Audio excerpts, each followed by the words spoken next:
अव्यक्त वाणी में बाबा ने ये बोला हुआ है, तुम्हारा पूरा का पूरा परिवार ज्ञान में चलेगा। बोला है कि नहीं चलेगा? बोला है। परिवार के जो भी भांति हैं वो सब ज्ञान में चलेंगे।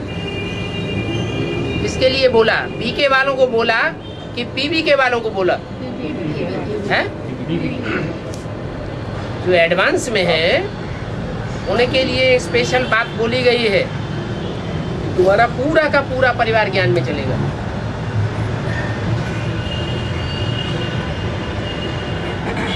क्या मतलब हुआ? ज्ञान में चलेगा का मतलब क्या हुआ? वो परिवार के भांति बनेंगे या नहीं बनेंगे? जो भी राजयोग सीखने वाले हैं उन 16,000 राजयोगियों के घर के भांति बनेंगे या नहीं बनेंगे? यथा राजा तथा प्रजा की लिस्ट में आवेंगे या नहीं आवेंगे? आवेंगे। जब भांति बन गए परिवार के तो नाव उठ रही है, लंगर उठ रहा है, जहाज जा रहा है पार। ये दुनिया है विषय सागर, और विषय सागर से पार क्षीर सागर में जहाज जा रहा है। तो अपने भांतियों को कोई छोड़ देता है क्या?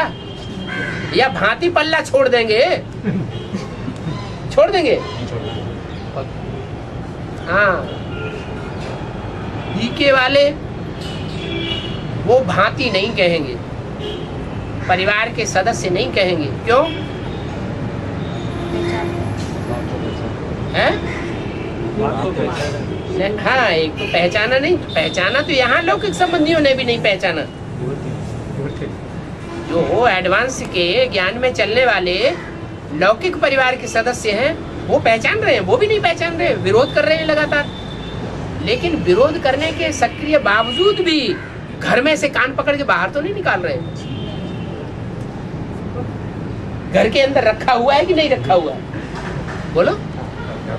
और वो जो अलौकिक परिवार, ब्राह्मण परिवार वाले, वो क्या कर रहे हैं?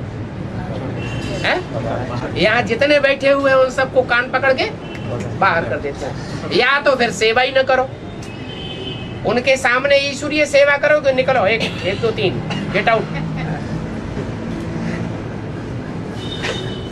तो जिनमें इतनी ही सहन शक्ति नहीं है वो देवता कैसे बनेंगे? अपने घर परिवार वालों को भी सहन करने की शक्ति नहीं है, देखने की शक्ति नहीं है, उनकी बात सुनने की शक्ति नहीं है, उनके साथ बैठ के खाना सोना, ये उन्हें अंदर ये इतनी सहनशीलता ही नहीं है। उनको सहनशील देवता कहेंगे? है? देवताओं का मुख्य गुण कौन सा है? सहनशीलता। तो इससे साबित हो जाता है वो तो विधर्म में कन्वर्ट होने वाली आत्माएं हैं, दूसरे धर्मों में कन्वर्ट हो जाएंगी जन्म जन्मांतर, द्वापर युग से 63 जन्मों में। ये कन्वर्ट होने वाले भारतवासी आत्माएं हैं जिन्होंने भारत को धोखा दिया है, दूसरे धर्मों में कन्वर्ट हो करके। और जो सहन करने वाले हैं भले विरोध कर रहे हैं, वाचा से विरोध कर रहे हैं, दिल से विरोध है?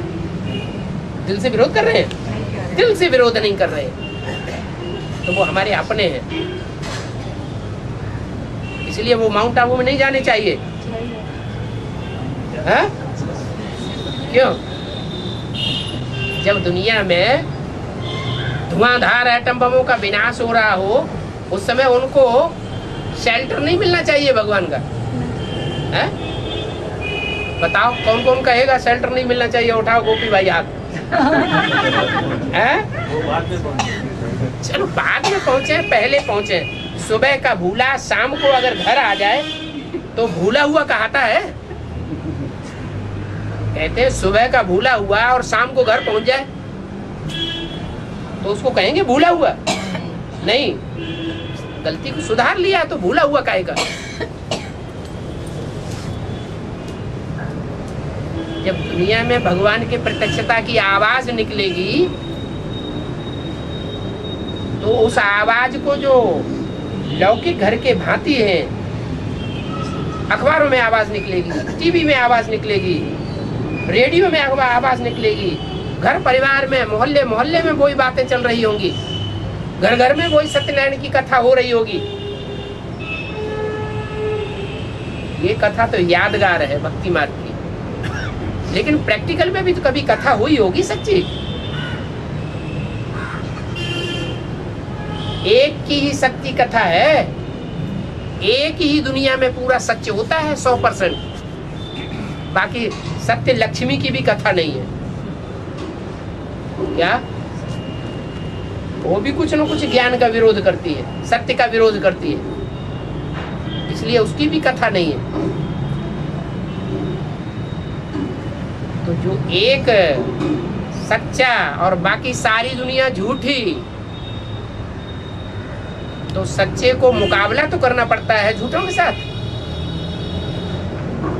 तो उसकी कथा घर घर में नहीं गाई जाती है, जरूर गाई जाती है। ऐसा जब समय आवेगा, उस समय जो घर के भांति होंगे वो भगवान बाप को नहीं मानेंगे, हैं? मानेंगे और ये खुश होंगे कि देखो हमारे परिवार के अंदर ऐसा खून भी है जो भगवान बाप के इतने नजदीक है।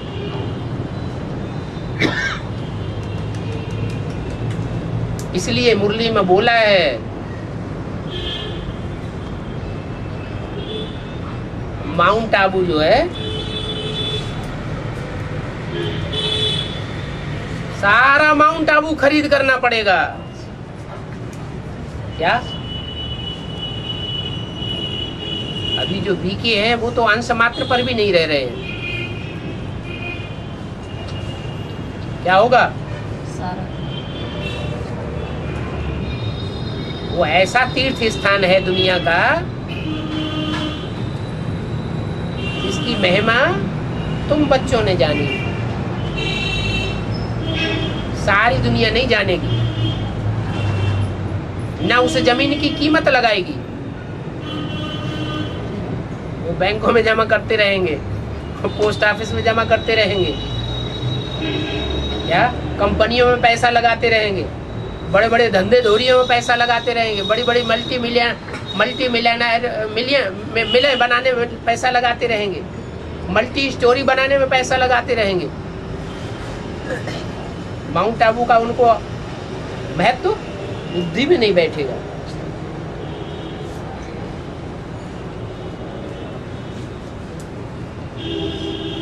तो सारा माउंट आबू खरीद करने की बात बाबा ने क्यों की? कोई कारण होगा? क्या कारण है? हाँ, 9 लाख आत्माओं को रहने के लिए स्थान तो चाहिए ना, स्थान भी चाहिए, फिर उनको खाने पीने के लिए कुछ तो चाहिए। भले योगियों की भूख कम हो जाती है, फिर भी तो कुछ चाहिए ना।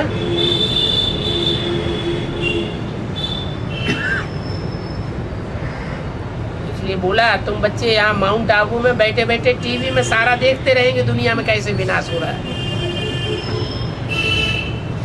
एटम बम फटते रहेंगे, एक एक शहर करके बर्बाद होते रहेंगे, और तुम टीवी में बैठे बैठे देखते रहेंगे।